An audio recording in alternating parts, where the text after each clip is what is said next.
네, 이렇듯 도의회가 하수역류 사고가 발생한 신화 역사 공원 등에 대한 강력한 행정 사무 조사를 예고한 가운데 제주도는 하수 문제 해결을 위한 개선 대책을 발표했습니다.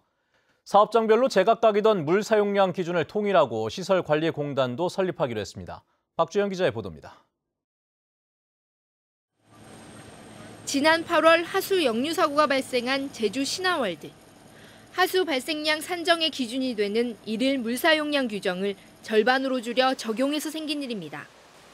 제주도는 이 같은 사태를 막기 위해 사업장별로 제각각이던 물 사용량 기준을 통일하기로 했습니다.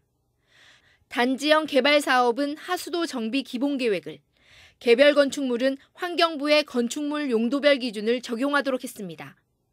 5년 단위로 적용됐던 물 사용량 기준은 해마다 조정에 반영하기로 했습니다.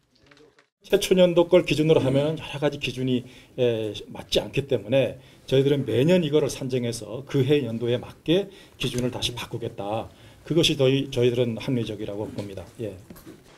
오는 2025년까지 도내 8개 하수 처리장 시설 용량을 하루 42만 8천 톤으로 갑절 늘려 하수 처리난을 해결하고 내년 9월까지 시설관리공단을 설립해 하수 유출 사고에 신속히 대응하기로 했습니다.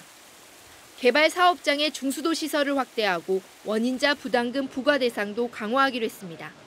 하수도 원인자 부담금의 합리적 조정과 방류관 개선 등을 통해서 하수 처리장 방류수의 해양 수질 개선을 위한 노력도 함께 경주해 나가겠습니다.